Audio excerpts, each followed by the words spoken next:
watching the station covering all of the DMV. This is DC News Now. Happening now at 6, covering the entire DMV. Feeling sub-zero, the brutal wind chill incoming, how your neighborhood will fare overnight into Sunday. And the first step, lawmakers just made an initial move that could send the Capitals and Wizards out of DC to Northern Virginia. What you need to know. And a postage price jump. You heard that right. The cost to send mail, it's rising yet again. How much you'll pay starting tomorrow. And Arctic Air is in place right now. How long will it stick around? Stay around, because in just a 30-second period, I'll have your forecast. Bundle up, folks. Thank you, Scott. Good evening, and thank you for joining us for DC News Now at 6. I'm Ben Dennis. It is a DMV first warn day, a cold one indeed.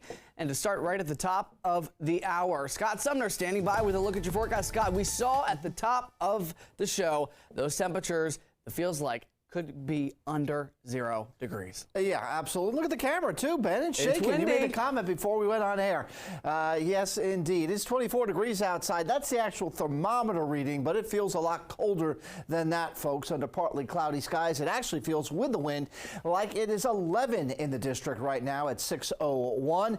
We have even the single digits here, Winchester, Martinsburg, up to Hagerstown. It actually feels like it's 1 degree outside, and there is a wind chill advisory overnight into 10 o'clock on your Sunday morning for Garrett County, parts of western Allegheny County, western Mineral County, shaded in blue, where the wind chills could drop as low as -20 below. Yes, Burr is right. But we are going to see a change, and a change for some milder air to build in. I'll let you know when that arrives. Coming up, Ben. All right, Scott, thank you. Right now, crews are on scene of a major water main break in Montgomery County. That happened earlier this afternoon in Garrett Park in South Kensington.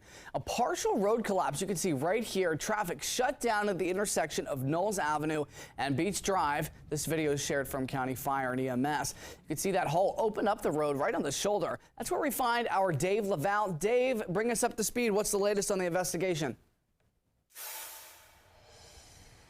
Well, good evening to you, Ben. We can tell you more crews and more equipment have just arrived here to repair the damage. The only thing we still don't know is when this stretch of Knowles Avenue will reopen to traffic.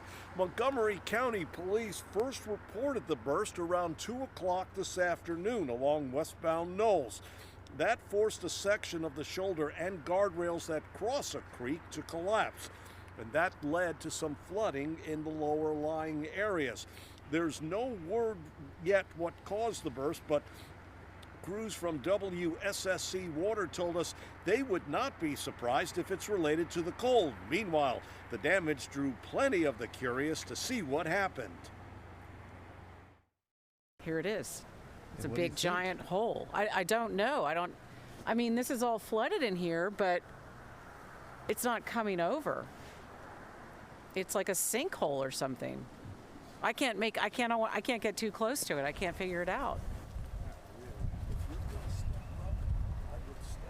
What makes the repairs challenging is crews have to replace the broken main, then replace the guardrails, fill in the dirt, and resurface the road.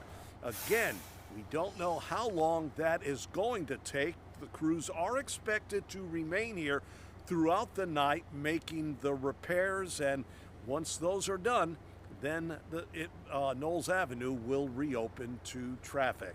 We're live in South Kensington. Dave Laval, DC News Now.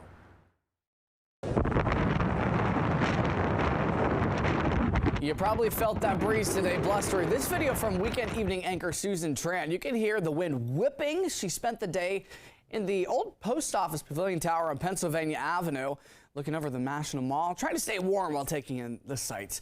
Also happening right now in the district, a large section of Northwest and Northeast is under a boil water advisory until at least tomorrow. If you lived in the shaded regions right here on this map, DC Water advises you to boil that tap water before drinking or cooking with it. That includes brushing your teeth. The city says it received several reports of low or no water pressure, and it may have caused contamination. DC Water warns filtering tap water is not a substitution for boiling it. To get a closer look at this map, head to our website, dcnewsnow.com. And district leaders remind folks that we're still in a cold weather emergency set to last through tomorrow night.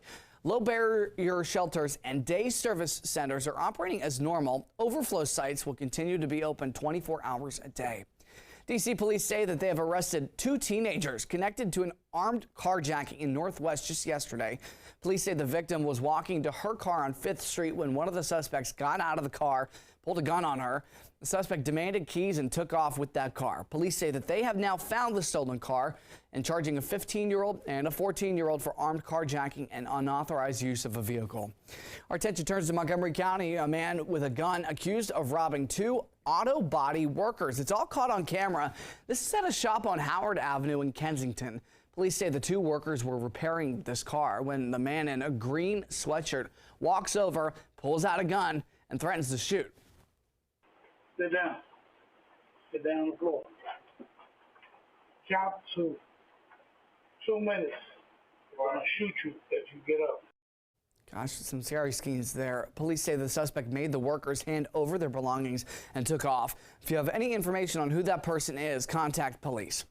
And if you're planning to hit the roads today through the weekend, you should be extra careful while driving. Potentially icy conditions. Experts say don't accelerate quickly from a stoplight. Instead, just keep it slow and steady. According to experts, newer cars have anti-lock braking systems, so you don't have to pump your brakes to avoid skidding on ice while stopping. Most importantly, you're encouraged to stay off the roads if you don't have to go anywhere. And just starting your car when those temperatures are this low, it can be tough. AAA says the batteries don't have the same power during freezing weather. It decreases by about 30% the efficiency of your battery. So if you're starting off with a weak battery and suddenly you need all the power that it's available and then some, you will find yourself, unfortunately, unable to start your car. If your battery is more than 3 years old, AAA says you may need to reach out to a mechanic, especially if you can't start your car in these low temps. Heads up, the U.S. Postal Service has announced several price changes going into effect tomorrow. They include rates 2-cent increase in the price of first-class mail forever stamps. Now, those first-class forever stamps will now cost you 68 cents. Domestic postcard stamps jump from 51 cents to 53. Stamps for international postcards will see a jump of about 5 cents up to $1.55. Turning our focus to Northern Virginia, this video coming in from the George Washington Parkway earlier this afternoon. A caravan of at least 6 cars purposefully slowed down the northbound lanes of the parkway going toward Reagan National Airport. You can see Palestinian flags from those cars. That protest caused significant delays in travelers heading to the airport. They announced on X that flyers could have seen delays because of that protest. They had recommended taking Metro. On top of this protest, D.C. area travelers still dealing with yesterday's headache at Reagan National Airport. 231 flights in and out of Reagan were canceled, nearly 450 delayed. Many travelers dealing with their lives and plans being upended. Our D.C. News Now reporter Randy Bass was at the airport and has more from flyers. It's already been delayed an hour. I don't know whether it'll be going or not. Jane Gordon is one of thousands of travelers impacted by bad weather at DCA. I talked to the counter. He said, don't give up on it yet. Almost 2,000 flights in and out of DCA have been canceled this week as winter weather causes trouble on the tarmac. I grew up with snow, a lot of snow. This is like nothing. I don't know why it's canceling everything. And as for getting to the airport, we left Martinsburg, West Virginia. It was, the roads were bad up there. We came down through Loudoun County. They were a little better. And by the time we got on the toll road, everything was beautiful. For Jonathan Bodwell, smooth travels so far. I know there have been some flights canceled. Thankfully, mine is on time so far and ready to go. I'm Randy Bass, DC News Now. Our thanks to Randy. Our focus turns to Capitol Hill. Congress has passed a short-term bill this week to keep the government open until March. The bill may have been relieving Congress and government workers, but it left Kentucky Senator Rand Paul not satisfied with his colleagues for passing the short-term bill. Today we are gathered once again to kick the can down the road. Meantime, lawmakers in the White House are battling out a separate national security package. It includes funding for Ukraine, Israel, and the southern border. But the president says he's hopeful a deal will be reached very soon. This all comes as early in-person voting in the presidential primary officially kicked off in Virginia yesterday. Reporter Brett Hall has the details on how you can cast your ballot regardless of your party registration. It's hard to believe, but yes, you can now vote for who you want to be the presidential nominee for either the Republicans or Democrats come this November.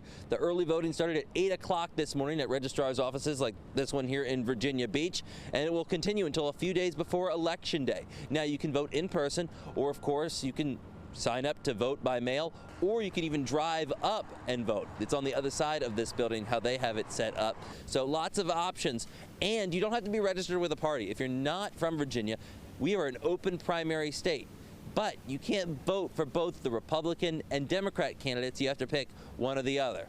Now, who's on the ballot? Take a look right here. Some of the 6 names on the Republican ballot have already said they're no longer running. Principally, that's Vivek Ramaswamy and former New Jersey Governor Chris Christie. Now, the Democrats, they're also having a primary. Yes, even though President Joe Biden is the favorite to get the nomination, there are 2 other names on there that you can also choose from.